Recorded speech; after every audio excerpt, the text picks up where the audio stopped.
Está começando mais um episódio do Torá com Fritas, o podcast kasher do conteúdo judaico. Eu sou o Theo Hotz, historiador, hebraísta e quase rabino.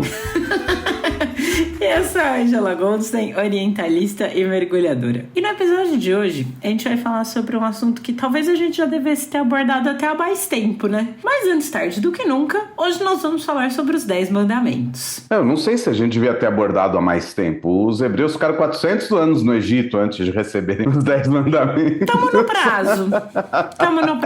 Tipo, tamo no prazo, dentro do esperado. Os 10 mandamentos, assim como os 7 anões e os 7 pecados capitais, tá numa daquelas listas que a gente nunca sabe de cor e só consegue ir elencando quando tem um interlocutor, né? Se tentar sozinho lembrar quem são os 7 anões, a gente nunca consegue. Lembrar os 26 estados da federação, essas Também. coisas todas. Tem até um episódio famoso de Friends que eles tentam lembrar os 50 estados dos Estados Unidos. Nossa, lá é o dobro, né? E aí o Ross fala que sabe, obviamente, e tal, e ele nunca consegue chegar a 50. E todo mundo rindo dele, porque as pessoas conseguem lembrar 30 e poucos, mas ele sempre chega em 49. Ele esquece o Havaí, E nunca né? chega no 50º. Aí ele conta, reconta. Aí uma hora ele conta e dá 50. Ele fala, ah! Aí alguém vai ver a lista dele e fala assim, Delaware 2 vezes. E é isso, realmente são listas, assim, difíceis. Tem também as 7 frutas pelas quais a terra de Israel é abençoada. Esse é o tipo de pergunta que fazem para os rabinos, e os rabinos ficam assim, né? Quando é 4 coisas, tipo, sei lá, 4 mitzvot de Pessah, 5 coisas que não se pode comer em Pessah, ok, chegamos até ali, tudo bem. Passou de 6, já começa a ficar um pouco mais complexo, assim, essas listas de ter que lembrar tal coisa e assim por diante. Mas Pra quem quiser ver quais são os 10 mandamentos, é só recorrer ali à sua Torá, no livro de Êxodo, capítulo 20, a partir do verso 1, a gente tem os 10 mandamentos. Eu vou pegar outra tradução da Torá, não porque eu tô querendo desmerecer nada, o Cláudio. é só que simplesmente eu acho legal comparar também. Justo. E antes de mais nada, um disclaimer, né? A gente falou de lista, mas na prática o judeu não aprende uma lista dos 10 mandamentos. Diferente de no mundo católico, que o cara vai fazer a catequese e ele tem que decorar os 10, ou ele estuda como uma lista mesmo, primeiro, segundo, terceiro, quarto. A gente não tem uma lista. Perguntar para qualquer judeu qual o 5º mandamento, ele não vai ter a mínima ideia. Tipo, e o outro disclaimer a lista não bate, a lista judaica, se a gente fosse fazer uma lista, ela não bate com a lista católica, tá? E a lista católica não bate com a lista protestante. A Lu tem que colocar a introdução do Law and Order aqui, aquele...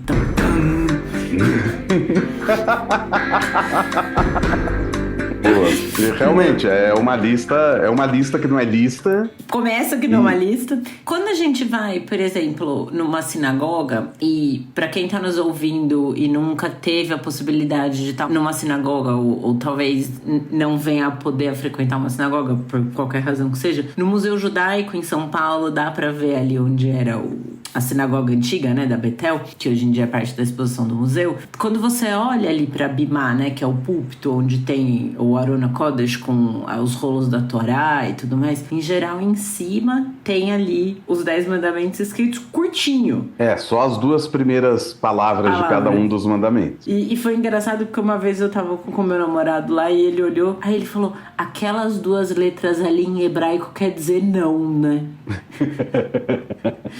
Tem tanto não, é a letra, é a palavra que se repete. A palavra ali, que se repete ali quer dizer vezes. não, né? Que é interessante a gente pensar que de 10 que a gente tem, 7 começam com não. Mas, enfim, estamos aqui com a Torá na mão pra gente começar a falar. Essa coisa do não, eu acho que tem muito a ver com o fato de que existem coisas que são meio que naturais da natureza humana. E se não são naturais, não são de maneira... por exemplo, inveja é uma coisa natural. Eu não digo que matar é uma coisa, né? Assassinar é uma coisa natural. No entanto, se a gente pensar na antiguidade e tudo mais, é um pouco sintomático, sim, porque a gente tem nas primeiras histórias da Torá, já lá na história de Caim e Abel, a gente já tem um assassinato. Tipo, em boa parte das tramas, desde a antiguidade, se a gente pensa no teatro grego, boa parte das tramas envolve algum assassinato, ou complô para assassinato. Se a gente for pensar no Shakespeare, você tem assassinato, você tem complô para assassinato e essas coisas. Eu acho que no imaginário humano está presente isso, e eu acho que em algum momento da história humana era realmente uma reação natural. Então, toda vez que você tem esse tipo de retórica, não faça tal coisa, não faça tal coisa, é a retórica do conter os seus próprios instintos. E aí é nesse momento, através do não, é que você também é racional, que você tem a possibilidade de olhar para o que você está prestes a fazer e dizer não, né? Então você tem essa capacidade. Sei lá, acho que tem outras interpretações também para os nãos, mas é interessante ver a quantidade de nãos que tem nos 10 mandamentos. Muito bem. Então estamos no livro de Êxodo, capítulo 20, verso 1. Deus falou todas essas palavras, dizendo: Eu, o Eterno, sou seu Deus, que tirou você da terra do Egito, da casa da servidão. Não tenha outros deuses além de mim. Não faça para si uma imagem esculpida, nem nada semelhante àquilo que há nos céus acima, ou na terra embaixo, ou nas águas abaixo da terra. Não se curve para elas, nem as sirva, pois eu, o Eterno, seu Deus, sou um Deus passional, que visito a culpa dos pais nos filhos até a terceira e até a quarta geração dos que me rejeitam, mas demonstro bondade até a 1000ª geração dos que me amam e guardam meus mandamentos. Não jure de maneira vã, em nome do Eterno, seu Deus, pois o Eterno não desculpará quem jurar de maneira vã em nome de Deus. Lembre-se do dia de Shabat e mantenha o santo. 6 dias você trabalhará e fará toda a sua obra, mas o 7º dia é o Shabat do Eterno seu Deus. Você não fará nenhum trabalho. Você, seu filho ou filha, seu escravo ou escrava, ou seus animais, ou o estrangeiro que estiver em seu assentamento. Pois em 6 dias o Eterno fez os céus e a terra e o mar, e tudo o que há neles. E então cessou no 7º dia. Assim sendo, o Eterno abençoou o dia de Shabat e o santificou. Honre seu pai e sua mãe, para que se prolonguem seus dias na terra que o Eterno seu Deus lhe atribuiu. Não assassine, não cometa adultério, não roube, não preste falso testemunho contra o seu próximo, não cobice a casa de seu próximo, não cobice a esposa de seu próximo, nem escravo ou escrava, nem boi ou jumento, nem nada que seja do seu próximo. E acabou aí? Acabou o quê? Acabou assim? Acabou assim. É que aqui é o... Peraí. Não, porque esse é o decálogo para leitura pública. Não.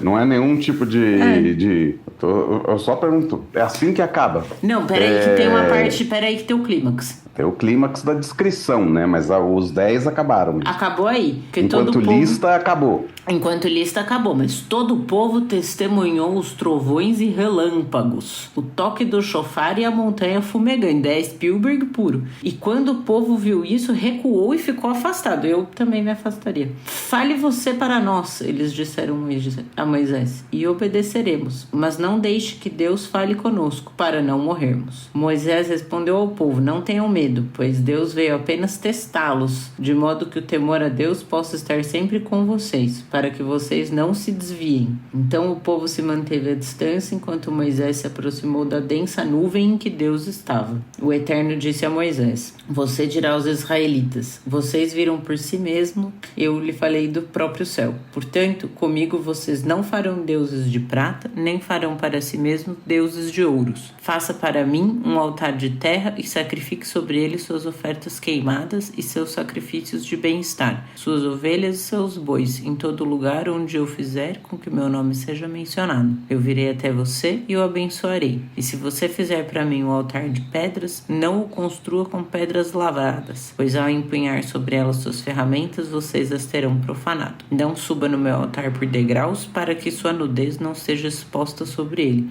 Ah, por causa da saia, né? Era túnica. O sacerdote usa túnica, então... Você sabe que eu vou contar uma anedota familiar aqui? A minha bisavó, Lúcia, ela era conhecida por limpar muito bem a casa dela. Hoje em dia, talvez dissesse que era até um toque. E o chão da entrada de casa era de pedra polida. E tinha um amigo do marido dela, do meu bisavô, que falava que o hall de entrada da casa deles era impróprio para menores de 18 anos. De tão brilhante, refletia o... Não, você sabe que é interessante que na outra paraxá que descreve as roupas dos sacerdotes, que também são mandamentos da Torá, de como fazer a roupa do sacerdote, existe cueca. Existe cueca. É bem interessante que o texto, enfim, não é essa palavra, né? Mas a descrição que o texto faz de uma roupa de baixo é justamente para evitar que ela seja vista de qualquer forma, que de repente corre-se o risco, né? Porque por ser uma túnica, de você acabar visualizando o que não queria. O que não queria. Alguns dizem que essa calça de baixo era mais comprida, inclusive, outros dizem que era de fato uma calça. Enfim, tem várias interpretações, mas é interessante pensar que existia também essa roupa de baixo para o sacerdote. Mas isso já é ultra paraxá e a gente ainda está pensando aqui nos 10 mandamentos, que depois que termina os 10 mandamentos, vem essa descrição sinestésica aí do povo vendo o som do shofar, né? Eu acho o máximo essa descrição, vendo o barulho do shofar, e aí Deus continua falando com Moisés e dá mais um mandamento para ele, um 11º, é esse do altar. Você pensar que é bem na continuação ele fala, tá bom, então, vocês viram tudo isso e tal, agora faça um altar para mim, tem mais um mandamento. Fazer o altar é um dos mandamentos? Sim ou não? A gente não sabe. Na tradição judaica, ele não está dentro dos mandamentos da lista, vamos dizer assim, da lista que a gente costuma chamar de 10 mandamentos. Mas também tem uma outra questão, que é a questão de como dividir e onde dividir. Eu achei que a Ângela fosse lendo cada um e falar, esse é o primeiro, esse é o segundo e tudo mais, que aqui na tradução que eu tenho tá entre parênteses, tá escrito primeiro, segundo, terceiro, pra gente saber qual que é qual.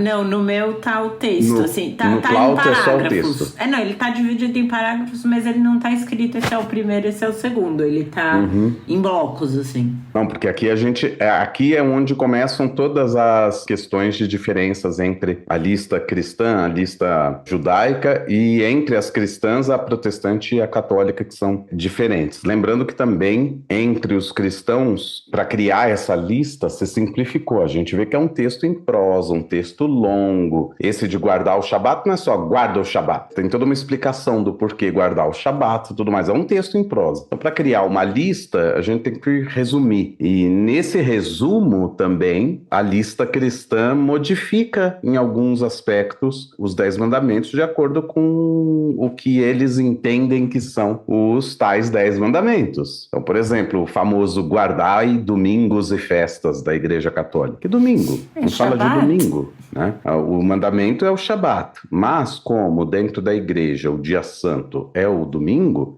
passou a ser o domingo, na teologia cristã essa é a ideia, de que o sábado foi transposto pelo domingo, então o domingo é que ganha a característica de sacralidade. Agora, o interessante é que daí eles modificaram para guardar os domingos e festas, que as festas também são sagradas, igual do judaísmo, as festas judaicas também são sagradas como o Shabat, né? Se acende velas antes, não se faz trabalho, aquelas coisas todas. Mas a questão é, aqui só está escrito sobre o Shabat. Não fala que guardar o Shabat e também as festas do Eterno teu Deus, Pesach, Shavuot, Sukkot. Não aparece nada disso aqui no texto. Então, o original não tem guardar sábados e festas, então não tem por que ser guardar domingos e festas dentro do mundo católico. Quer dizer, não tem porquê objetivo. É óbvio que tem um porquê teológico, mas eu não estou aqui para discutir cristianismo nem catolicismo. Mas o que eu estou dizendo é que o que se entende como 10 mandamentos em outras tradições não necessariamente é o que está escrito na Torá, né? Então, por exemplo, eu sou o eterno teu Deus que te tirei da terra do Egito, da casa dos escravos. Segundo a tradição judaica, esse é o primeiro mandamento. E aí, qual é o mandamento? Eu sou o eterno teu Deus que te tirei da terra do Egito, da casa da escravidão. E aí o mandamento que vem depois não tenha outros deuses além de mim. Mas a primeira coisa... Mas a questão é, o primeiro já foi. Sim. Qual é o mandamento? Que só existe um Deus. Isso é o que você está falando.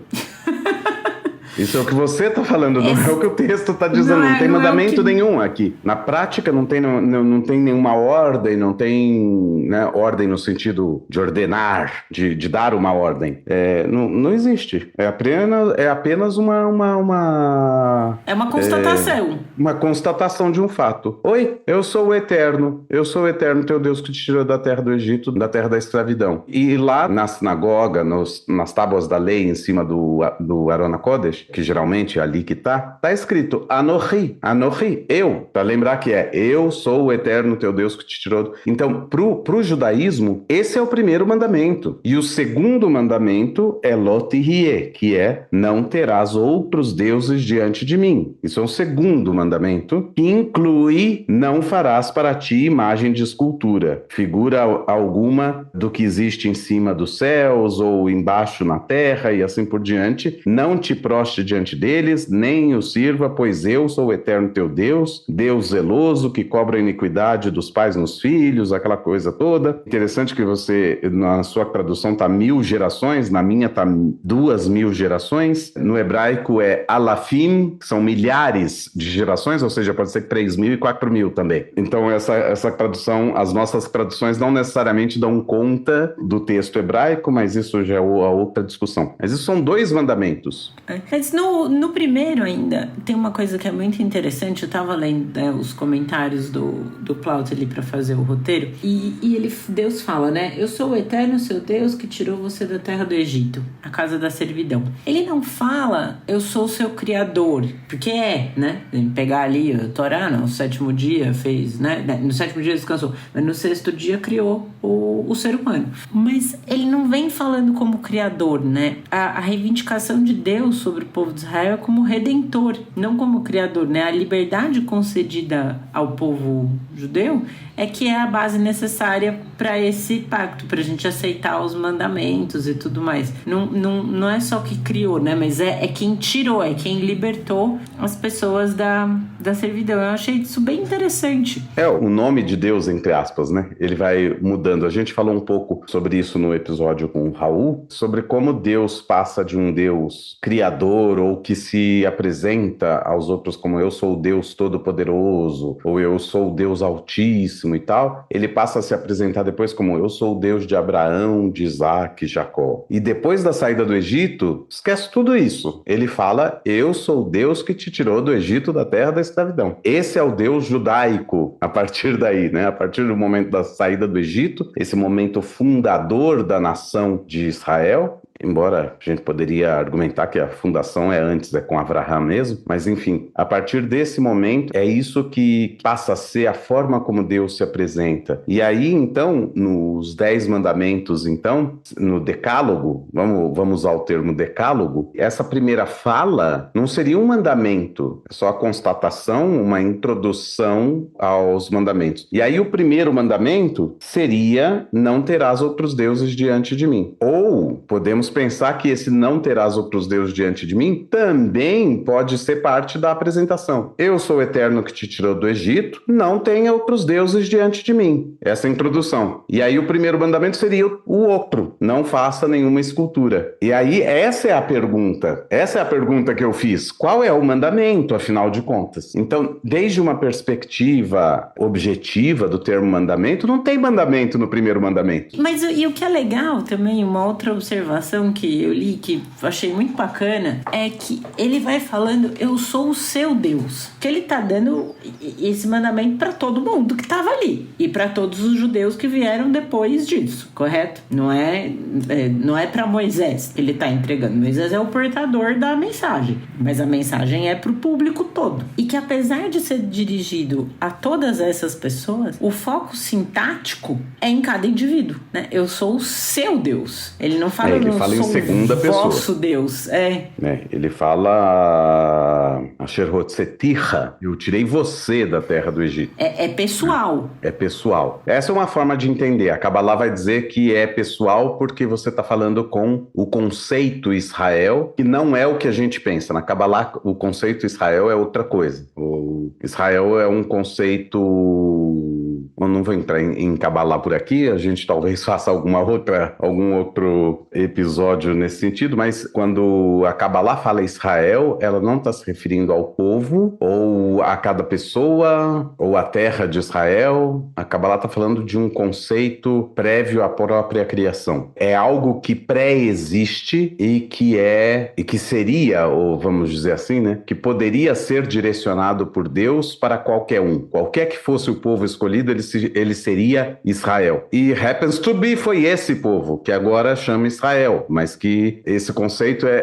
eu não sei se ficou claro. Tipo, quando Jacob é Jacó, quando o anjo abençoa e diz, agora você não é Jacó, agora você é Israel, naquele momento ele passa a ser Israel. Naquele momento o povo passa a ser Israel. Naquele momento aquela descendência passa a ser Israel. Se ele tivesse chegado para algum Giovanni Tarattorato e falado, agora você não é mais Giovanni, você é Israele. Aí então aqueles italianos que iam ser o Israel. O Israel já existe, ou seja, numa imagética que eu poderia fazer, é como se Israel fosse uma coroa, se a gente fosse monarquista, ou uma faixa presidencial, certo? E ela existe, independentemente de quem está ocupando esse cargo. A coroa, quando a gente fala a coroa inglesa, a gente não está se referindo ao Charles ou a Elizabeth. A coroa que morreu no ano passado, né? Exato. A coroa inglesa é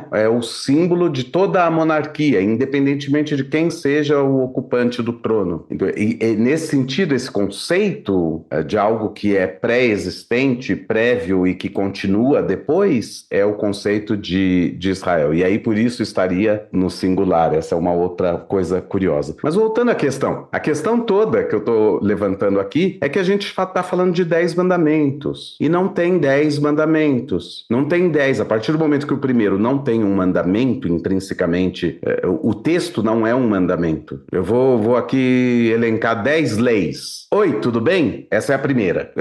Isso não é uma lei. Isso não é assim, o texto não faz sentido se a gente entendê-lo como 10 mandamentos. Esse é o ponto. E é por isso que eu falei aquela hora, vamos falar decálogo. O que é decálogo, literalmente, linguisticamente falando? 10 palavras, 10 falas, 10 pronunciamentos. E essa é a interpretação do judaísmo sobre esse texto. Não são 10 mandamentos, são 10 falas divinas em direção ao povo. Então, aí isso já muda um pouco a perspectiva. São 10 coisas que Deus disse entre elas algumas ele mandou, né? Algumas são regras, algumas são leis e que vão ser logo depois esmiuçadas pela própria Torá, explicadas de uma certa forma e tudo mais, fazem parte dos 613 mandamentos. E aí é que está toda a questão. Se são 613 mitzvot, por que aqui não tem logo de cara todas as 613? Se é para dar a lei na Torá, no Sinai, se é para ir até o Monte Sinai para receber a lei divina, então tem que ser os 613 mandamentos. Não, mas o filme dos 10 já tem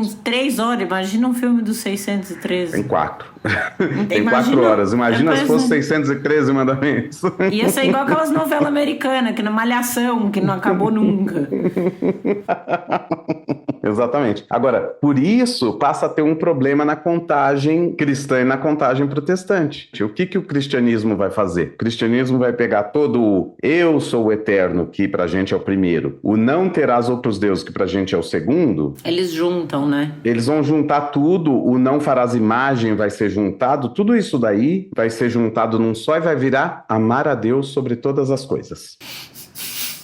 Não tem nenhuma palavra sobre amor, não tem nada no texto original. Eu entendo qual é a lógica teológica, eu não tô aqui para discutir isso, mas é só para a gente entender como que isso vai fazer uma diferença na conta, porque daí na prática, o que pra gente é o terceiro mandamento, que é não jurar em nome de Deus, para eles vai ser o segundo. Que é não falar o nome de Deus em vão, né? Exato, não tomar o nome de Deus em vão. E isso vai fazer uma diferença no fato de que lá para frente, honrar pai e mãe mãe vai ser o 4º mandamento e o 5º mandamento vai ser não matar, dentro do mundo católico, enquanto pra gente o 5º mandamento é honrar pai e mãe e o 6º é o não assassinará, né? Agora, isso muda de figura de novo no protestantismo. O protestantismo vai entender o eu sou o eterno, teu Deus, como apenas uma apresentação e não faz parte dos mandamentos. Aí, o não terás outros deuses é o 1º mandamento, que pra gente é o 2º, e o não farás imagens, pra eles é o 2º mandamento, mas pra gente não é 2º, ele é parte desse outro. Pra gente, não terá outro Deus, não terá outros deuses e não farás imagem, é o mesmo mandamento, é um só. O protestante vai fazer o quê? Vai pegar esse mandamento e dividir em 2. Não ter outro Deus é uma coisa, e não fará imagem é outra coisa. E aquele primeiro, que pra gente é o número 1, pra eles é o número 0, porque é só uma introdução, não tem nenhum, não é um mandamento propriamente dito. Aí isso vai fazer com que o honra teu pai e tua mãe caia no 5º, assim como no mundo judaico, e o 6º, o não assassinarás, que também cai no 6º, assim como no mundo judaico. Mas não é a mesma divisão, porque a relação que eles têm com o 1º e o 2º mandamento é diferente da relação que nós temos com o 1º e com o 2º pronunciamento divino. E essas são nuances aí que a gente tem, então, desse texto. Tem outras tantas aí que a gente pode... esmiuçar. Que esse é o objetivo, eu entendo, desse nosso episódio. Exato. Também. Né?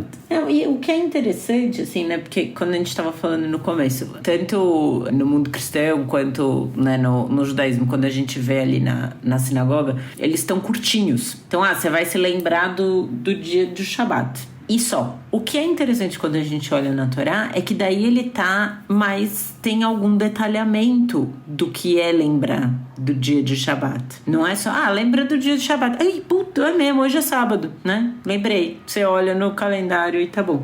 Não, você tem que lembrar porque é importante que ninguém trabalhe. E não é só você não trabalhar. São todas as pessoas ao seu redor. Você... E aí eu gosto porque ele fala seu filho ou sua filha, ele faz a marcação, não é? Porque se fala assim, você é seu filho. Mas então a filha pode. Não pode também. Nem o filho, nem a filha. Aqui ele fala escravos, né? Mas lembrando que a Bíblia é uma coisa de alguns milhares de anos atrás. Mas hoje em dia isso é entendido para, sei lá, se você tem um comércio, o seu funcionário ou a sua funcionária não pode trabalhar. Igualmente, né? Não pode trabalhar. E também para quem trabalha com agricultura, pecuária, né? Então o seu gado, o seu boi, o seu jumento não pode trabalhar, né? Animais. Ou ainda se você tiver um estrangeiro... O animal era uma ferramenta, né? Era uma ferramenta de trabalho, né? Ele arava a terra, por exemplo. Então ele não pode arar. Se eu falar assim, mas é o animal que está arando, não sou eu. É o que adoram fazer. É a máquina de lavar que está lavando, não sou eu. É a mesma lógica. É você que está lavando. É você que acionou, é você que pediu, é você que quer a roupa lavada. O boi não se coloca, né? O arado nas costas para ir no terreno. Então falar que não sou eu, é o animal que está fazendo, não. Essa lógica já não funcionava na Torá. Mesmo que ele seja só uma ferramenta sua, ele é uma ferramenta para executar um trabalho seu. E é o seu trabalho que eu não quero nesse dia, porque é um dia de se resfriar do trabalho. Um dia de descanso. E também é o estrangeiro que estiver na sua terra, né? Isso é muito interessante também, porque é geral, ninguém pode, todo mundo tem que ter um dia para descansar. Daí a gente já vê também que aquela lógica do trabalho enquanto eles dormem é proibida pela Torá. Praticamente. O segredo enquanto eles dormem, você também dorme. Eu vou contar hoje pra vocês, neste podcast, aqui tem informação. Vocês querem saber qual é o segredo da prosperidade judaica? Descansem. Ninguém trabalha bem se estiver exausto. Exato. Pronto. Exato. Revelado o segredo. Não é pra trabalhar o tempo inteiro. Tem que ter um dia, um momento pra descansar. E aí ele explica por quê. Porque até Deus descansou, gente. Então, fica tranquilo. Pode dormir enquanto todo mundo dorme. Agora, é interessante que lá, como uma surpresa aí para os nossos ouvintes, um spoiler da Torá, adoro falar que é spoiler da Torá. A Torá existe há 3 mil e tantos anos. Quantos mil anos de Torá? Existe uma outra versão dos 10 mandamentos. No livro de Dvarim, no último livro da Torá, Moisés está fazendo seus discursos, né? O povo já está à beira do Jordão para entrar na terra, e Moshe sabe que ele não vai entrar na terra de Israel, e aí ele aproveita esse momento para ficar fazendo o discurso e relembrar tudo o que aconteceu, para que aquele pessoal saiba. Isso é importante falar. Olha só o que eu disse, que ele fala com as pessoas, ele reconta tudo o que aconteceu, para que as pessoas saibam. Ué, mas não souberam? Não sabiam. Por quê? Porque essas pessoas que estão ali não são as pessoas que saíram do Egito. É uma segunda geração. É uma geração toda que nasceu já no deserto 40 anos depois. E que ninguém que saiu do Egito está vivo naquele momento, exceto por Moshe, Yoshua ben Nun e Caleb ben Yefuné. Esses são os 3 que estão vivos. Moshe não vai entrar na terra de Israel, vai morrer antes, e vai sobrar só Yoshua e Caleb, que são os 2 que... ou Joshua e Caleb.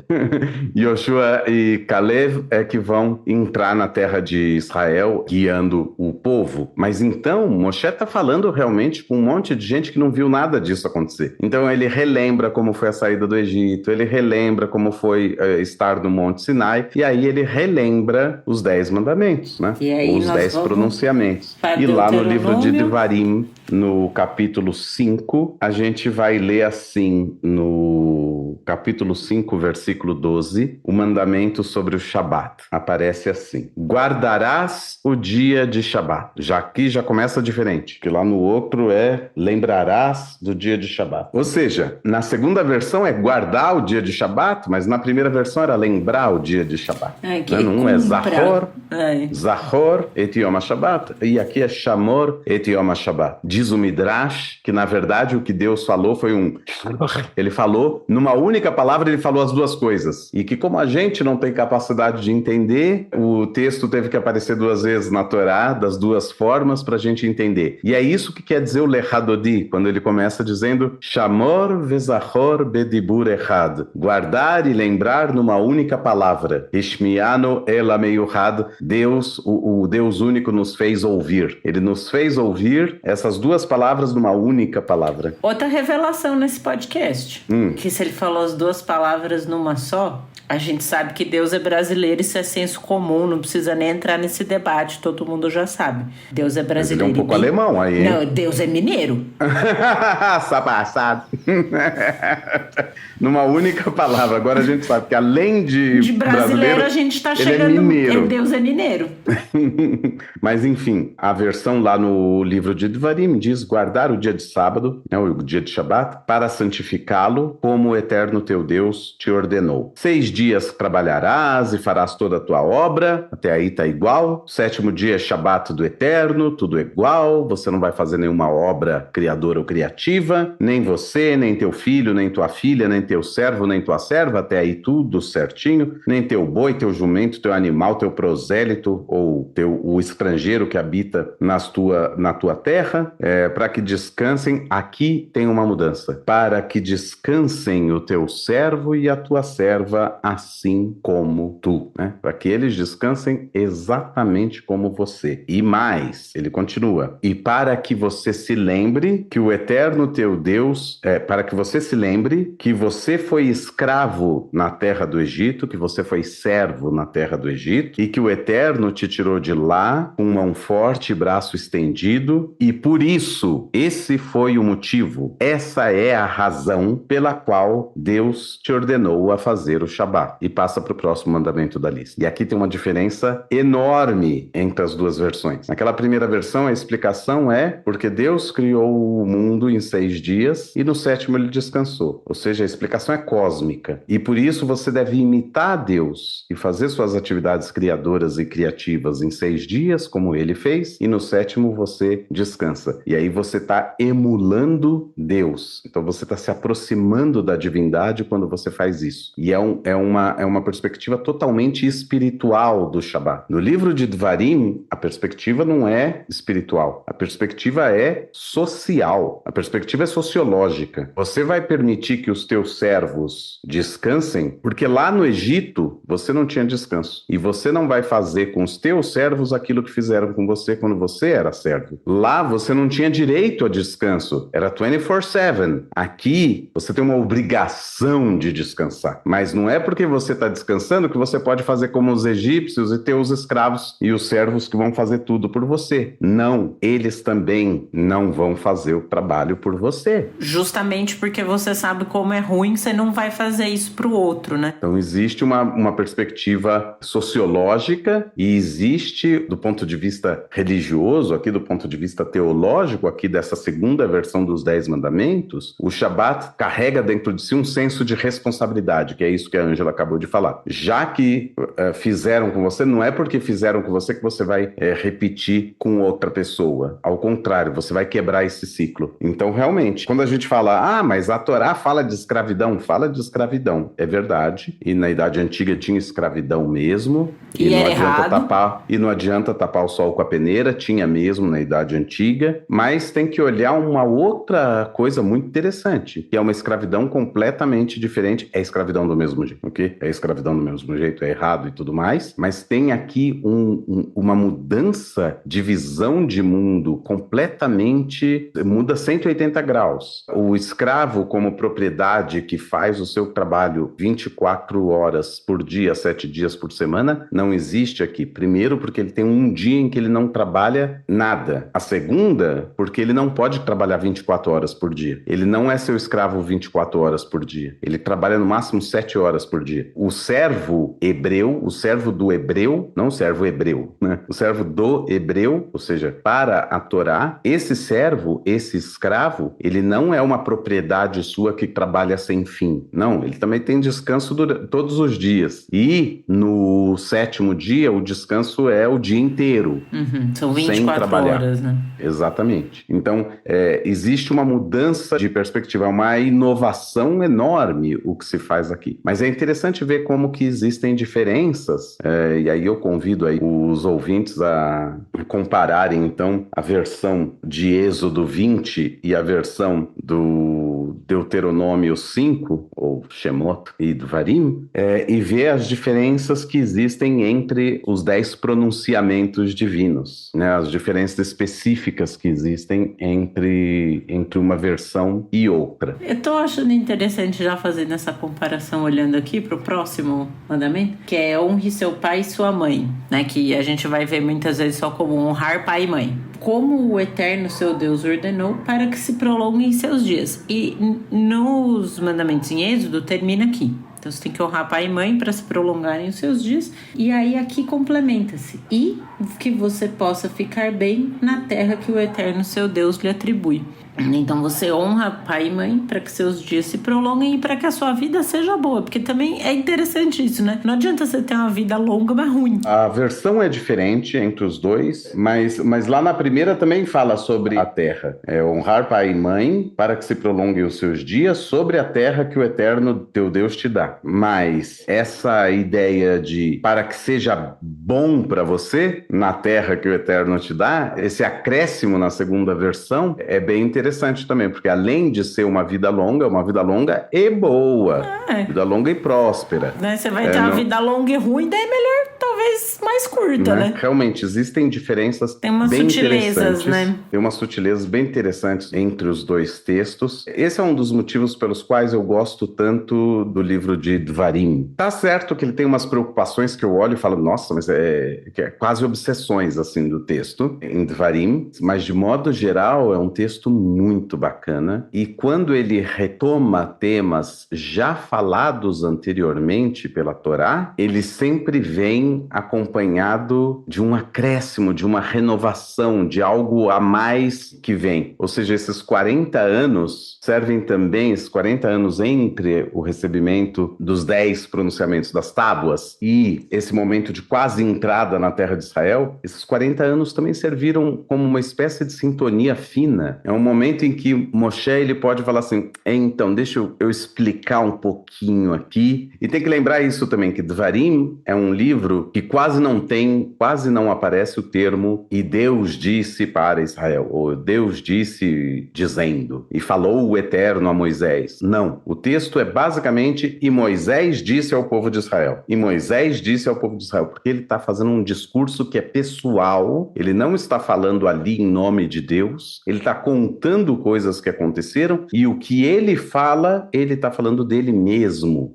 Não vem de Deus, é ele mesmo que está falando para o povo. São discursos pessoais, são 3 grandes discursos de Moshe. Então, é normal que toda vez que ele traga alguma coisa que já foi falada antes, que ele meio que dê um saborzinho dele, um tempero dele mesmo. Ele traz um tempero dele mesmo, uma explicação que seja uma modificação na forma de entender o texto e assim por diante. Outros vão dizer que simplesmente isso é prova de que esses textos têm fontes diferentes, certo? E que a Torá não é como a gente conhece, entregue assim de Gênesis até o Dvarim, tudo de uma vez, numa tacada só, e que são textos escritos por pessoas diferentes, no decorrer de tempos diferentes, e que em algum momento os escribas colocaram isso em sequência, editaram bonitinho, conforme a gente conhece hoje, e aí virou a ideia de que esses são 5 livros de Moshe. Para mim não interessa muito bem qual é a posição que a pessoa vai ter, se é uma posição mais científica histórica sobre a composição da Torá, ou se mais mística sobre a composição da Torá. O importante aqui é entender como que nesse momento Moshe, com a autoridade que ele tem como o legislador, como o profeta, como aquele que falava com Deus e tudo mais, como ele tem essa autoridade de fazer algumas modificações no texto, nessa segunda versão. Isso é bem interessante de se notar também. Para dar uma finalizada no que a gente estava falando, né, dando uma dissecada um pouco nos mandamentos, tem 3 ou 4 que são assim, não tem nada além deles, né? Não assassine, não cometa adultério, não roube, não preste falso testemunho contra seu próximo. Porque não tem mais o que falar, né? Então não pode roubar, não pode matar, não pode trair e não pode prestar falso testemunho contra o seu próximo. E aí, quando a gente chega no último, né, que fala não desejais a mulher do próximo, que aqui a gente fala não cobice a esposa do seu próximo. Só que aí a coisa é acrescentada de do mesmo modo, nenhum de vocês desejará a casa do seu próximo, ou o campo, ou o escravo, ou escrava, o boi, ou o jumento. Aí Deus cansa e nem nada que seja do seu próximo, porque se ele for ficar elencando tudo, né, não pode ficar desejando que seja do seu próximo. O que é interessante disso não é só não cobiçar ou invejar, digamos, no sentido de você pensar que você vê alguém com uma coisa que você acha legal e você quer ter também. E eu acho que isso é interessante porque ele vem logo depois do não assassine, não cometa adultério, não roube, não preste falso testemunho. É no sentido de, não é que você não pode querer ter a mesma coisa que o outro tem. Você não pode querer que você tenha e o outro não tenha. Ou exatamente aquela mesma coisa. Quero aquele carro. Aquele carro com aquela chapa, com aquele número de chassi. Exato. Porque esse é o moto do roubo depois. Uhum, exato. Se você quer aquele mesmo, é aquele que você vai roubar. Você não quer como aquele. Né? Porque uma coisa é você ver que o fulano comprou um carro legal, você fala, pô, queria um daquele também, um carro bacana, confortável, bom. E aí você vai e compra o seu. Não é só de você querer ter aquele exato da outra pessoa. É você ter e o outro ser destituído daquilo. Ser destituído, exatamente. Eu quero a mulher do fulano pra espizinhar o fulano. Às vezes o cara nem quer tanto aquela pessoa em si, né? Estamos usando mulher porque é o exemplo que tá no texto. Mas, né, ele depois nem tem tanto interesse naquela pessoa exatamente. O interesse é mais que quem tá casado com aquela pessoa não esteja, né? Você quer lascar o outro.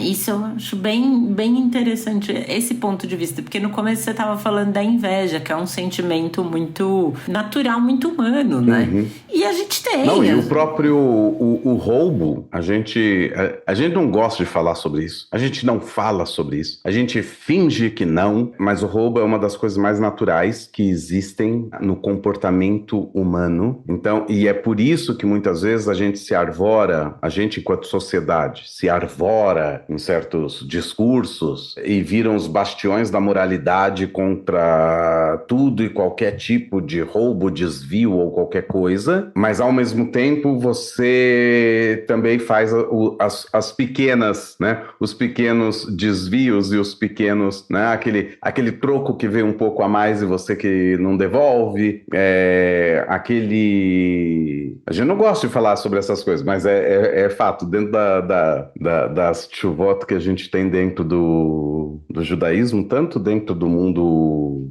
ortodoxo quanto dentro do mundo liberal, você tem a ideia de que baixar um filme que foi disponibilizado de maneira extraoficial e não pelas pessoas que são detentoras, não é que a pessoa que é detentora do direito autoral, ela deu de presente para você o filme, ela deu de presente para todo o público, baixem. Se ela fizer isso, ok, mas como geralmente não é isso que acontece, é um roubo de propriedade intelectual, você não pagou para assistir esse filme, e assim por diante. Esse roubo, e as pessoas vão fazer todo esse tipo de equiparações, esse roubo é maior, é menor, é não sei o quê, é tão grave assim, você está relativizando, as pessoas começam a relativizar, e faz sentido essa relativização, mas ela faz sentido por quê? Porque você acha que não tem tão mal assim fazer isso, só baixei um filme, qual é o problema? Ou seja, existe aqui a gente não gosta de falar sobre isso, mas sim, é normal que criança na escola pegue alguma coisa do colega. Essas coisas acontecem. Agora, não é porque é normal que você vai então falar assim,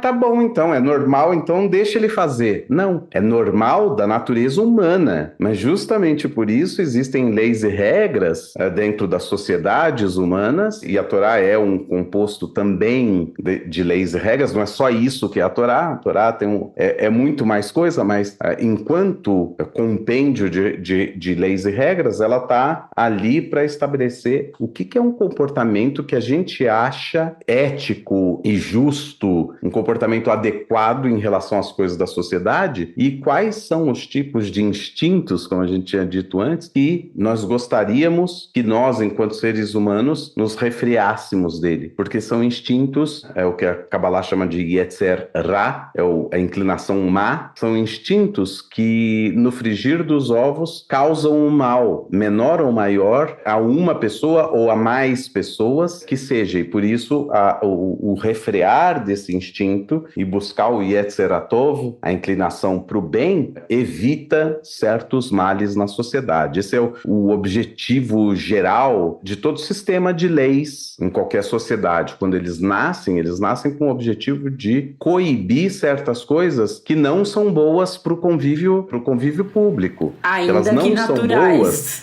ainda que sejam natural da natureza humana, a prática delas não são boas para o convívio do público em geral, né? Que é onde diz aquele ditado, como é que é? A sua liberdade termina onde começa quando a liberdade começa do outro. Eu nunca entendi direito, porque eu tento desenhar isso na minha mente e não faz sentido. Minha liberdade terminar quando começa do outro. Não, todo mundo é livre e por isso todo mundo se cerceia de parte da sua liberdade em prol dos demais, para que todos tenham vida boa, incluindo você mesmo. Esse é um dos objetivos aí de quando a gente vê muitas das regras da Torá. Mas é interessante a gente pensar, nossa, mas a Torá parte do pressuposto então que a gente vai assassinar? Porque tem tantos mandamentos aí que podiam aparecer nos 10 mandamentos, por que que aparece não matarás? Por que que aparece não roubarás? Não prestará falso testemunho? E essas coisas. Porque essas coisas são, sim, da natureza humana. E esse é o desafio que a Torá propõe, e esse é o tipo de sociedade que a Torá preconiza, uma sociedade que seja pautada nessa noção de justiça e de ética e de, enfim. Muito bem. Antes da gente terminar, nós temos 4 perguntas de ouvintes para finalizar o episódio. Eu deixei ali no Instagram e veio uma pergunta muito interessante, eu achei muito divertida. É a primeira vez que ele interage com a gente, se eu não me engano, chamado Shaibon Rufino, que ele pergunta se as tábuas da lei podem ser consideradas como o primeiro conteúdo baixado das nuvens. Eu diria que sim. Eu gosto muito dessa... Existe um meme, né, com o... Quando morreu o Steve Jobs, né? Eles Não, fizeram existe ele... um meme com Moisés e as tábuas, dizendo que Moisés foi a primeira pessoa que baixou dados da nuvem para os seus tablets. Então Porque em inglês o justamente, tablet é que a gente usa... a tabuleta, né? Tabuleta. A gente usa tábuas e aí a gente não percebe tablet como tabuleta, mas em inglês é tão bom esse... Não, quando morreu o Steve Jobs, fizeram uma charge, que era ele chegando no céu falando para Moisés, esse aqui é o Steve, Moisés, ele vai atualizar os seus tablets. Isso. Então, sim. Sim, eu queria aproveitar e mandar um abraço para o Shaibon. Eu tive a oportunidade de estar dando aula como visitante na PUC, na cadeira de teologia, quando ele era um estudante antes da ordenação dele. Hoje ele é sacerdote católico, é um padre católico. Eu queria aproveitar e mandar um abraço para ele, um cara fantástico, e boa sorte em toda a tua missão. Gostei muito do senso de humor dele. Obrigada pela pergunta. Aí, a gente tem a pergunta de uma pessoa chamada Ferreira Clay 96, que eu não vou saber responder, que ele fala: como até hoje não fizeram um remake daquele filme dos anos 50? Pois é, não sei. Bom, na verdade fizeram, né? Só que são versões diferentes, né? Eu entendo a ideia. Tipo, de refazer. Remake, o mesmo roteiro e tudo mais. Isso não fizeram, mas fizeram outros filmes nesse sentido. O último deles, o Êxodo de Homens e Deuses, alguma coisa assim. Salvo engano, do Christopher Nolan. Salvo engano. Eu consigo imaginar ele fazendo esse filme. Que é um filme fantástico. Bom, eu achei o máximo o filme, e eu lembro que na época eu fui assistir, quando eu cheguei, depois na sinagoga, eu falei pro Rabino Ruben: assistiu o filme novo ali? Aí ele falou assim: o que você achou? Eu falei assim: eu achei muito bom. Ele fez assim: é mesmo? Ele tinha detestado o filme, ele detestou o filme, e eu achei o filme ótimo. Eu falei: nossa, mas eu achei tão judaico. Ele falou assim: eu achei tão pouco judaico. Bom, fica aí a indicação para quem quiser assistir, depois conta pra gente o que achou. E é isso também, né? Duas pessoas, quer dizer, na época eu ainda não era rabino. Bom, e ainda não sou, ainda tô aí poucas semanas mas como que dois judeus estudiosos podem olhar para o mesmo texto, ou para a mesma obra, ou para a mesma, sabe-se lá o quê, e ter uma relação completamente diferente com essa ou com aquela obra. Eu achei... O Rabino Ruben se incomodou muito que nesse filme acontece uma antropomorfização de Deus.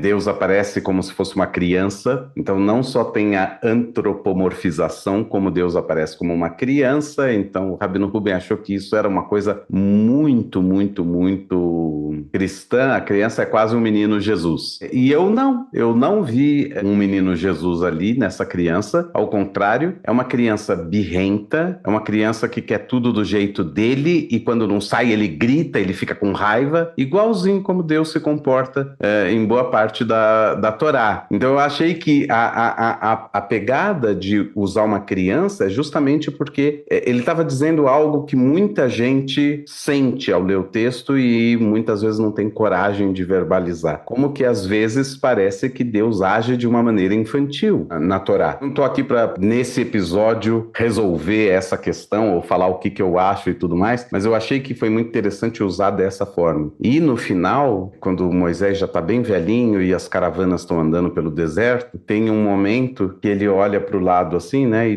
todos os mais jovens estão sempre andando mesmo, enquanto os mais velhos estão sentados nas caravanas sendo carregados pelas pessoas, porque já são idosos e tudo mais. E Moisés, já lá com seus 120 anos, olha para o lado assim e tem uma criança andando do lado dele, e é a mesma criança que é Deus no filme. E essa ideia para mim ficou absolutamente genial, porque existe o trecho em que, quando Deus ordena a construção do Mishkan, daquele templo móvel que existia no deserto, ele fala: construam para mim uma casa e eu vou morar no meio deles. Então, assim, Deus não só... Ele não está mais na montanha, né? Que quando ele aparece em forma de criança, aliás, ele está fazendo um chá para Moisés, quando Moisés chega. Então, Deus não está mais lá no alto, agora Deus está aqui andando junto com a gente e ele escolhe ser essa figura que vai estar com você mesmo naquilo que você entende como uma das maiores dificuldades, que é essa travessia pelo deserto, em busca de algo que você não tem certeza ou não tem muita certeza do que é, que mesmo assim ele está lá do teu lado. Eu acho um filme absolutamente fantástico. Quanto à pergunta propriamente dita, o remake do filme de 1956 do Cecil B. DeMille, eu diria que se fizessem um remake mesmo, do mesmo roteiro e tudo mais, eu nem iria assistir. Eu nem iria assistir. E aqui não é porque eu tô falando mal do filme, não. É justamente o contrário. Você gosta muito, né? É um dos filmes mais fantásticos que eu acho que tem quando se fala de Moisés e dessa revelação e tudo mais. Eu gosto muito do filme e eu acho que essa é a explicação do porquê não tem um remake. Não fizeram um remake de O Vento Levou e não vão fazer. E se fizer vai ser um fracasso. Não, então querendo agora fazer um remake de Vale Tudo, eu ouvi dizer. E também vai ser um não é pra fazer. Rede Globo. Existem remakes que funcionam, seja de novelas, seja de filmes. Existem remakes que funcionam. E não tem a ver com a idade do filme. Tem a ver com o fato de que é um clássico que ultrapassa certas coisas. E eu tô aqui para dizer que, por exemplo, um filme muito mais recente, que é o Titanic, não vão fazer remake. Assim como não vão fazer remake do ET. O que vai acontecer é o que acontece desde sempre. O ET voltou aos cinemas quando fez 5 anos, quando fez 10 anos, quando fez 15 anos, quando fez 20 anos, quando fez 25 anos, e assim vai continuar sendo. Assim como fizeram, o Titanic voltou para os cinemas 25 anos depois. Exatamente. Por quê? Porque é assim. Esse é um clássico. Esse é o tipo de clássico que não tem por que fazer um remake. Pode fazer uma história baseada, pode fazer O Príncipe do Egito, é um baita de um filme. Ele não se pretende ser remake dos 10 Mandamentos do Cecil B. DeMille, e por isso mesmo é um filme também tão fantástico. Bom, a gente tem ainda mais 2 perguntas. A do Walter Raiol, que pergunta quem escreveu as 2 tábuas que substituíram as primeiras. Foi Deus, né? Muito bem, muito bem, muito bem. A história das segundas tábuas que substituem as primeiras, e para quem não está aí antenado, porque de repente não acompanhou as Parashiot nem nada, as primeiras tábuas, quando Moshe desce com elas e ele vê que o povo fez um bezerro de ouro, ele quebra essas tábuas. O texto não deixa muito claro por que ele quebra, que ele joga no chão e quebra as tábuas, mas os nossos rabinos, o Midrash, diz que foi uma medida protetiva para o povo de Israel, justamente porque o primeiro mandamento é não fazer esculturas, enfim, não ter outros deuses, ou o segundo mandamento, como a gente falou, não ter outros deuses diante de Deus, não fazer esculturas para esse Deus e tudo mais. E aí na hora que Moshe está pronto para entregar a lei, para informar para o povo qual é a lei, quais são as regras, ele vê o bezerro de ouro feito. Então ele prefere quebrar as tábuas, que daí ele não tem como falar, olha, essa é a nossa lei, e aí dá um tempo de resolver essa situação, entendeu? É uma forma bonita que o Midrash tem de dizer que o que Moshe fez foi certo. Tipo, quebrar a coisa mais sagrada que tinha até aquele momento, que as tábuas foram, segundo o texto, esculpidas por Deus e escritas pelo dedo de Deus. Então é a coisa mais sagrada que existe no mundo, na mão de um humano, naquele momento, e ele, pá, joga no chão sem problema nenhum. Então o Midrash quer responder essa dúvida. Como é que pode que Moshe quebrou a coisa mais sagrada que existia? Então ele vai dizer, quebrou para proteger o povo, e por isso, diz o Midrash, Deus disse para ele, Shkoyach, tá assim mesmo no Midrash. Fala, 3 coisas Moisés fez da sua própria cabeça e Deus disse para ele, Yashar Kohaha, Shkoyach, em Yiddish. Então o Midrash usa esse termo, tá? Não é uma piada, não, é o Midrash mesmo que fala assim, que Deus olhou para Moshe e falou, Shkoyach, gostei do que você fez. Não tinha falado sobre isso, não tinha nem passado pela minha cabeça, mas você tomou a atitude correta. E aí, depois de um tempo, e aliás, Parashá da semana passada, enfim, isso é irrelevante, essas referências. Quero falar, hoje é dia 15 de agosto. Porque o episódio vai ao ar bastante tempo depois, mas estou falando aqui da Parashá Ekev. Parashá Ekev, Moisés reconta esse momento das segundas tábuas, né, da segunda entrega das tábuas, e a Parashá original que conta sobre isso está lá no livro de Bamidbar. Mas basicamente o que diz o texto? O texto diz, forme para você, Deus fala para Moshe, forme para você, esculpa para você 2 tábuas tábuas de pedra, exatamente como as primeiras que você quebrou. Suba até o monte com elas, e eu vou escrever sobre elas os mandamentos como a primeira versão. Então, olha que bonito. Na primeira versão, o que aconteceu? Não versão. As primeiras tábuas, Moshe sobe até o monte, certo? É necessário que o ser humano suba até o monte. E lá Deus faz tudo. Deus esculpiu as tábuas direto das pedras do Monte Sinai e escreveu e mandou Moshe descer. Na segunda versão, o que Deus fala é diferente. Pega aí as pedras que você tem, tipo aqui no chão mesmo, aqui no chão, aqui no mundo humano, pega essas pedras, entalha para você 2 tábuas iguais às primeiras, sobe com elas até o monte, e aí eu vou escrever. Então a segunda versão das tábuas é uma cooperação entre o humano e o divino. Não são leis que são impostas de cima para baixo, mas sim leis que são aceitas pelo ser humano, são recebidas pelo ser humano, porque elas são reconstruídas em cooperação entre o divino e o humano. E, por isso, nós, no judaísmo, não chamamos as tábuas da lei de tábuas da lei, porque não é uma lei imposta. Todo mundo fala tábuas da lei, né, em português. Mas em hebraico é Luchot Habrit. Luchot Habrit são as tábuas da aliança. São as tábuas da aliança. E para ter aliança, precisa dos dois lados, precisa dessa cooperação. A segunda, a gente poderia dizer num midrash moderno que a primeira versão eram tábuas da lei, Luchot HaChok, porque vieram de cima para baixo, e as segundas tábuas são realmente Luchot Habrit, nessa cooperação entre o humano e o divino. Muito bem. E aí a última pergunta que a gente tem é do Marcos, que é o nosso ouvinte, tem participado sempre das lives do domingo, que ele pergunta: o que você sabe sobre a suposta arca na Etiópia que teria os restos das tabuletas? Eu nem sabia. Tem que pôr a música do Indiana Jones agora. Pam, param. Vai lá, Lu. Essa é a tua chance de... outra chance de brilhar, né? Que você sempre brilha com as nossas boas edições, mas hoje você já tem lá na primeira parte do episódio o do Law and Order. Do Law and Order, e agora a musiquinha do Indiana Jones dá pra colocar.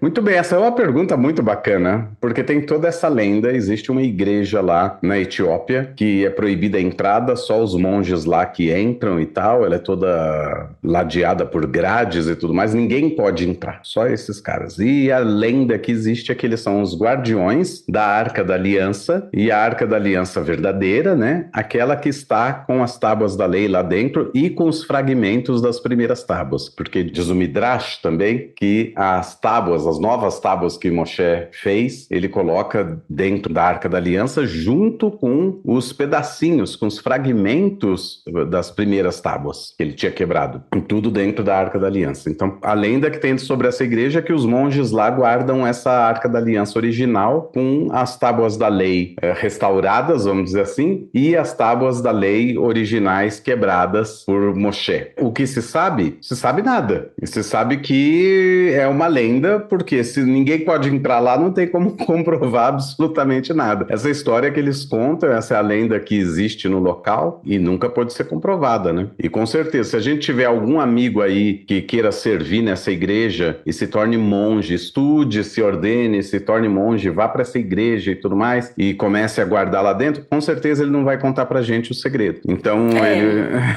não se sabe. Então, o que se sabe, não se sabe. Não se sabe, mas tem várias lendas. Tem lendas que diziam que estava em alguma região da Jordânia. Hoje existem lendas que falam que está, enfim, nos mais diferentes lugares já falaram sobre a tal da Arca Perdida, né? E é por isso que dá origem a filme, né? Não tem, né? É o mistério dos mistérios. E o filme termina com um mistério, né? O grande spoiler aqui de um filme de 1984. 86, já não lembro. Não lembro de quando que é o filme, mas da Arca Perdida. No final, o Indiana Jones consegue recuperar a tal da Arca e o governo americano toma a Arca e bota lá num grande Warehouse 13, lá, um grande... Na área 51, né? Uma grande área 51, um grande depósito das coisas que os Estados Unidos detêm e não querem que o mundo saiba e tudo mais. mais, então termina também com uma grande brincadeira disso, de que existe um lugar secreto onde estão essas coisas, mas ninguém pode confirmar se estão ou não. Ou tipo seja, a igreja da Etiópia, pode estar e não tá, né? Exato, ou os arquivos secretos do Vaticano. Você pode falar que está lá nos arquivos secretos do Vaticano. Como ninguém pode entrar porque o arquivo é secreto, então você pode argumentar isso com qualquer coisa no mundo e ninguém tem como comprovar. Então, a grande possibilidade é que não esteja lá, é só uma teoria da conspiração, né? Mas que, ao contrário de certas teorias da conspiração, funcionam mais como uma espécie de lenda, de relíquia. Isso era muito comum, né? Essa ideia de onde está a cruz, se a basílica lá do Santo Sepulcro é realmente o lugar onde Jesus foi sepultado. Todas essas questões.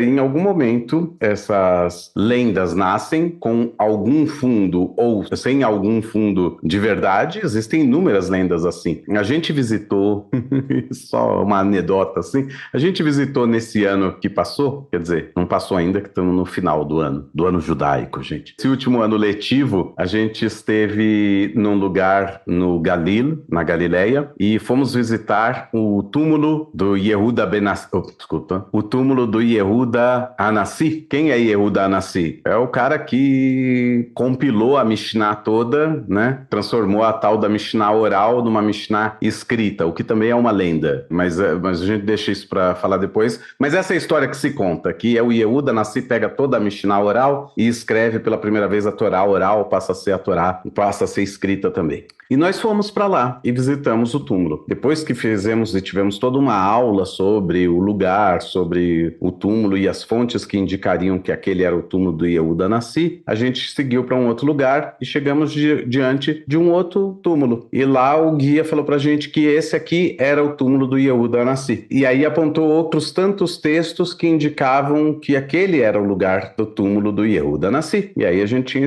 são dois lugares diferentes na mesma Galileia, mas bem distantes um do outro. E aí a gente continuou andando e foi parar num lugar que hoje é um parque nacional e que tem um mausoléu enorme. A gente entrou dentro do mausoléu cheio de túmulos, não tem mais, enfim, cheio de túmulos, e fomos caminhando e chegamos num túmulo que pela descrição, pelo que a gente via do túmulo, batia com a descrição de uma das fontes que falava sobre o túmulo do Yehuda Anassi. Então no mesmo dia a gente viu 3 túmulos e os 3 são o túmulo do Yehuda Anassi, e eles têm esse nome, túmulo do Yehuda Anassi, do Rabi Yehuda Anassi. Qual que é o verdadeiro? Não temos a mínima ideia. Qual que eu acho que é o verdadeiro? Eu acho que foi o último. Isso muda alguma coisa? Não.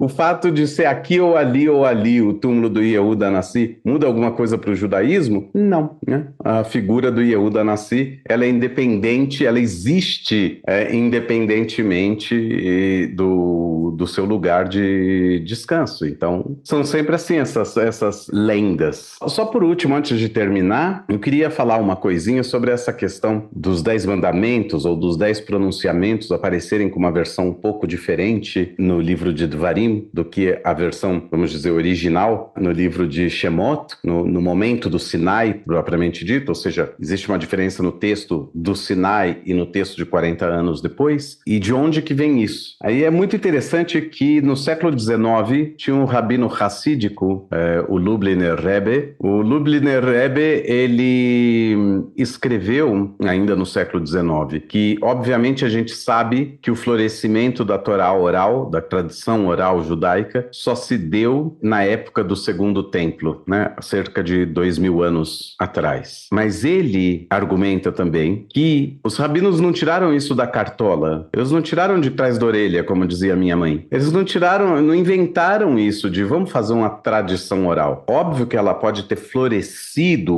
o seu florescimento máximo se deu ali naquele momento, ou como realmente um fenômeno da época, período do Segundo Templo, mas essa pode ter sido, e provavelmente foi, e segundo o Rebbe, foi, essa é a opinião dele, foi a tradição judaica desde sempre. E que sim, quando a gente diz que a Torá oral foi dada no Sinai, mesmo que a gente não tenha provas nenhuma disso. O que, nas palavras do Rebbe, o que a gente quer dizer com isso? A gente quer dizer que lá no Monte Sinai, Moshe aprendeu que era necessária a interpretação e reinterpretação do texto o tempo todo. Não é que ele recebeu a Mishnah também na cabeça dele e transmitiu, mas sim que ele recebeu essa informação. Esse é o texto e ele deve ser interpretado, porque senão ele vira irrelevante. Passa um tempo depois, o texto não combina mais com a época, pronto, irrelevante, não serve mais para nada, né? Então, que ele teria recebido isso também como revelação divina. Olha que bonito. Como revelação divina, ele recebeu essa noção de que ele precisaria explicar a Torá. E de onde ele tira isso? Ele fala isso no escrito dele, do Shat HaShabbat, e ele fala assim: os 10 mandamentos são redigidos de forma diferente em Dvarim, porque ali Moshe estava falando de sua própria boca, a partir da sua própria autoridade. E qual era essa autoridade? Pergunta-se o Rebbe. E o Rebbe vai dizer, essa autoridade está claramente especificada ali no livro de Dvarim, no primeiro capítulo do livro de Dvarim, no versículo 5, onde está escrito assim: além do Jordão, na terra de Moabe, Moisés começou a explicar a Torá. Ele não começou a repetir a Torá, ele começou a explicar a Torá. E qual é o verbo que é usado? O verbo be'er. Be'er, Hoil Moshe be'er et a Torá hazot. Be'er vem da raiz também do verbo levaer, né, que é o biur, que é a explicação, que é o esclarecimento de alguma coisa, mas o mais bonito é que essa raiz também forma a palavra be'er, que significa poço, né, indicando que você deve olhar as palavras da Torá e mergulhar fundo nelas. E lá no fundo, indo lá no fundo, você vai conseguir tirar água viva de dentro dela, você vai conseguir buscar essa água renovada, indo lá até o fundo das explicações da Torá. E o Rebbe vai dizer que ali está explicado que Moshe deu origem a essa tradição interpretativa da Torá, que foi passada de geração em geração, para Yoshua, para os profetas, para as pessoas da grande assembleia e tudo mais, até que chegou nos rabinos e, como grande fenômeno do judaísmo rabínico, virou a regra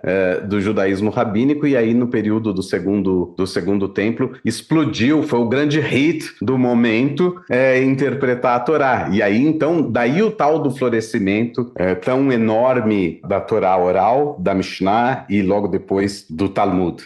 E aí o Rebbe então ele vai, de uma forma muito bonita e mística, na verdade, ele vai ligar o fato de que existe uma tradição interpretativa talmúdica e rabínica da Torá há tanto tempo. Ela na verdade é mais velha do que a gente pensa, porque ela tem origem no próprio Moshe, que recebeu essa informação do próprio Deus. Junto com as tábuas, ele também falou: isso aqui você precisa sempre interpretar, para que isso continue sendo relevante. E se a gente juntar essa ideia com a ideia de que você tem 2 conjuntos de tábuas, uma que foi quebrada e outra que foi restaurada, a gente podia brincar e imaginar que talvez na restaurada a versão do texto já fosse diferente. É o mesmo Deus que escreveu, mas já fosse um pouquinho diferente, com aquelas diferenças que a gente apontou, que aquelas pequenas diferenças já apareceram na segunda versão, e que daí viria toda essa ideia da interpretação da Torá e da necessidade premente da interpretação da Torá,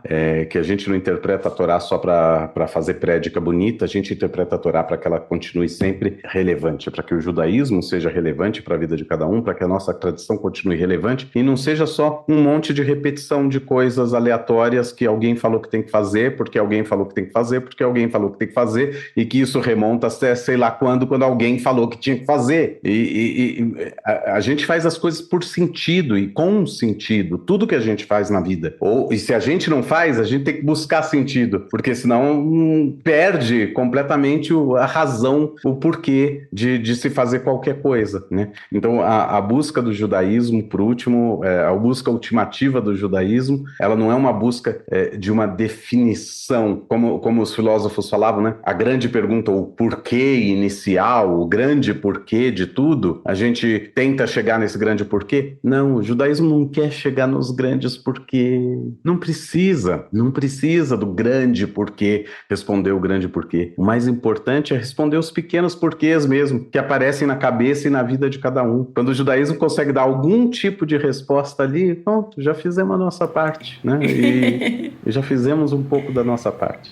Maravilha, nossa, excelente. Então, acho que com isso a gente encerra maravilhosamente bem o episódio de hoje. Pode partir para as indicações, que a gente vai, obviamente, indicar, talvez pela 10ª vez em 2 anos, quase 3 de podcast, o filme Os 10 Mandamentos, com Charlton Heston, que está na Amazon. Também indico o filme O Príncipe do Egito, da DreamWorks, que é um desenho animado. Hoje em dia fala animação, né? Eu sou da época que ainda fala desenho animado. Desenho animado, né? Que desenho animado virou pejorativo, assim, parece uma coisa mal feita. É, tipo, revista em quadrinho, né? É ótimo, revista em quadrinho. E indico também o filme Os Caçadores da Arca Perdida, do Indiana Jones, que, se eu não me engano, está disponível no Disney Plus. É muito bom esse filme.